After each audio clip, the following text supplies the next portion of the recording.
to invite Giliberto Capano.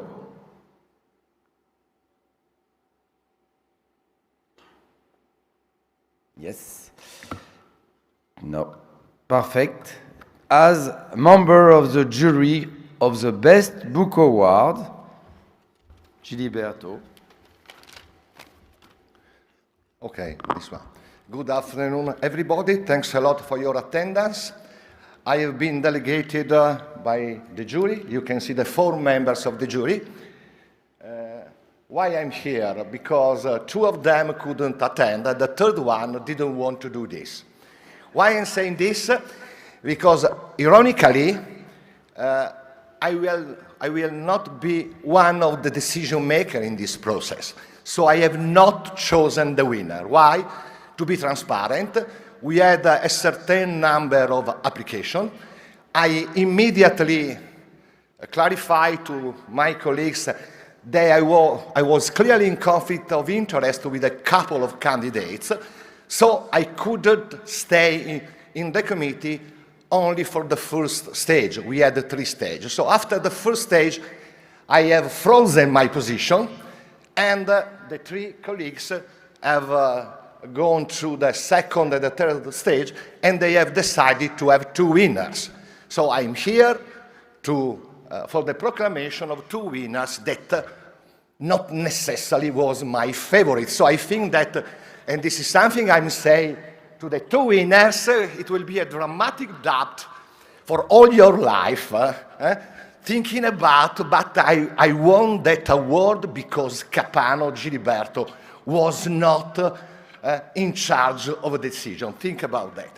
However, so said, as you know, the IPPA Award for the Best Book is devoted every 2 years, so it is not an annual award, it's a biennial award to prize, to reward important monographs, that mean monographs that are capable to say something more, to represent added value from the theoretical, empirical, and methodological point of view.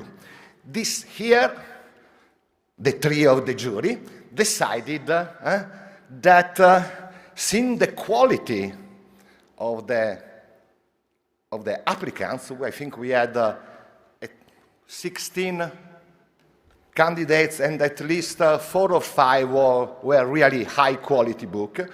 Because this complexity, let's say, they decided to have 2 winners. So I will start to present individually the 2 winners. I will say something on the book, and then the winner will come here. He will take the wonderful award, and will give them the right to say something, no more than 3 minutes, and no cry, please, otherwise it could be really embarrassing for all of us. If you go into the web page of the association, you can read the statement of the jury, the statement that the jury has produced for each of the winners. Allow me to say a couple of things on the first book, A Government of Insider. It's interesting because this book is written by a French colleague who is originally and probably still is a sociologist. And why I'm underlining this? Because as you will see, the second book has been written by a colleague who is an econometrician. So I think that next year we could, in 2 years, Philippe, we should have a round table about the disciplinary foundation of public policy, because we are really a multidisciplinary field of study. This book is a very important book, in my opinion, not only in the opinion of the 3 decision makers. Why? Because thanks to a very deep qualitative research made to analyze the evolution of health policy in the United States, this book tried to show that the usual thesis that in US you have a government of strangers, you know, all these people elected, they go in and go back, could be incorrect. And then what the book offers is a completely different interpretation and I will say explanation based on the concept that you can find in the title, a government of insiders. The idea is that there has been done a group that it has been defined the custodians of the state policy, composed by non-elected policymakers, that people working in different agencies for decades that have been capable to push to get what we call the Obamacare reform. It's very interesting because the book showed that it has not been a matter of partisan politics and that without these custodians of the state policy, there would not have been chance to have this reform done.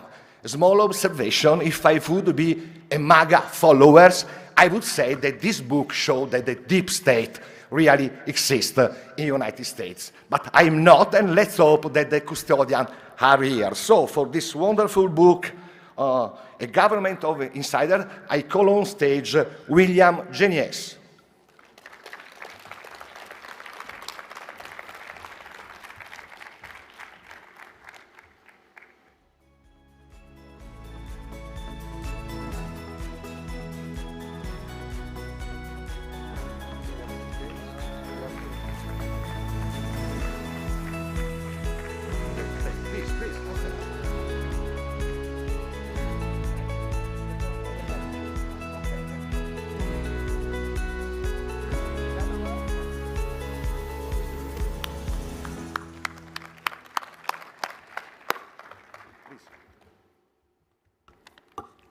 First, I would like to thank Gilberto Capano for this presentation. I would like to thank also the jury to design me and Lucio for the prize. I'm very proud to this result. But now I would like to thank a bunch of people, with a short time, the people who organize IPPA, Gilberto, but the amazing organizer, my friend Philippe Zitoun. It's important to say that. And also I would like to have a couple of words for the people who join me in this research program, because sometimes we write alone, but the research process is a collective process, and alone we are nothing. And for this I would like to thank two PhD students that are not here, Anne-Laure Bossier and Ulrich Lepont, which are professors at Sciences Po in my laboratory unit, the Center of European Studies and Comparative Politics in Sciences Po. But also, I would like to thank the people who are in the kitchen side with me when I prepare this research program. And I have a thing for my German colleagues, notably Professor Nils Bandelow from Brunswick University, and also Johanna, former from Brunswick University, and now in Lausanne University. And just to finish and to keep my short time, I would like to have a word, but an unusual word.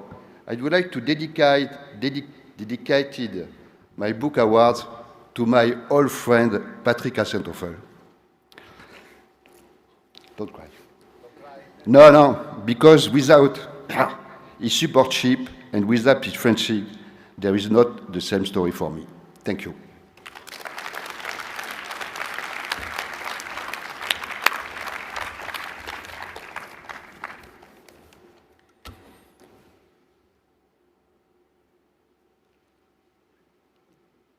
A moment of commotion. Let's go. Now, we have a book titled Rethinking Corruption, Reasons Behind the Failure of Anti-Corruption Efforts. As I told before, this book has been written by a political economist and econometrician, but it's not a book full of regression of complicated quant methods.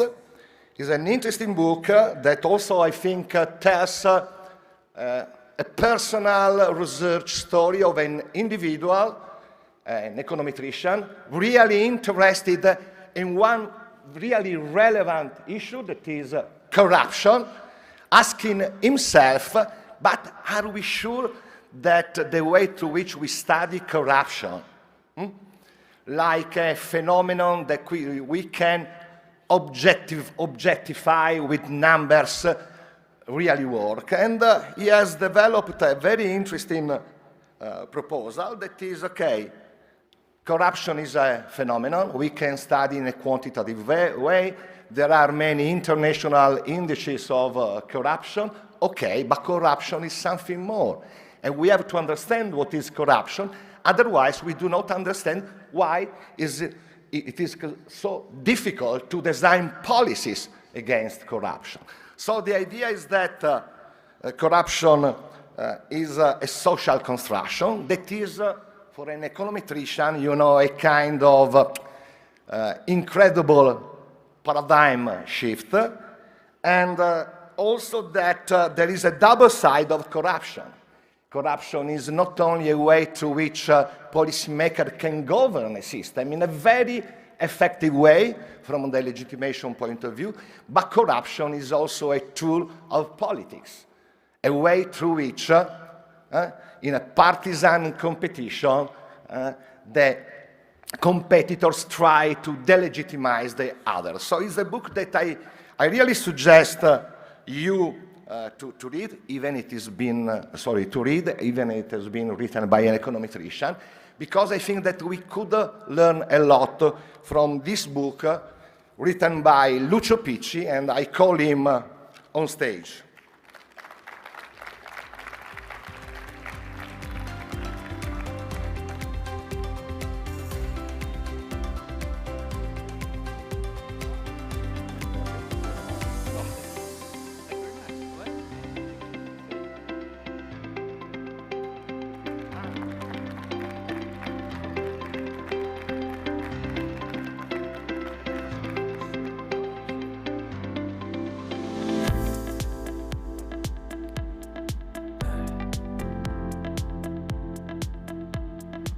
Well, thank you very much. It's a great pleasure and an honor. Thank you all. Thank you for the organizers. Thank you to the members of the jury for having chosen my book. And thank you, Giliberto, for having invented what I see as an innovation with respect to the well-known Groucho Marx syndrome, which you may remember is not wanting to be a member of a club that accepts you as a member, where this has to do with winning a prize that you wouldn't have probably won had the president of the jury read your book. But, you know, we can work on that. It's not policy innovation, but kind of better understanding. Let me just make a short remark about my book, which comes from breakfast this morning as I was reading the news. So one of the ideas of my book is that corruption is a concept which is essentially contested. Paradoxically, perhaps, one definition of corruption is that we will never agree on a definition of corruption. And that's precisely the point, so that the concept is socially constructed and also can be used instrumentally in government and in politics. And when I wrote the book, I could not anticipate that this context during the last year or so would have had a new cycle in a way, and a new epoch of contestation. And the news that I was reading this morning is about the government of a faraway countries that discontinued the contract with a well-known academic publisher for being, quote, woke and corrupt, unquote. So when I wrote the book, I could not imagine that academia would also in an important way enter into this debate and this contestation of the concept of corruption. So, so far I think the book has not aged, and this relevance in today's debate maybe will maybe contribute to convince you to read the book, or at least order that for your university library, as long as we will be able to order books for university libraries in some countries. So again, thank you very much. It's a great pleasure and it is an honor.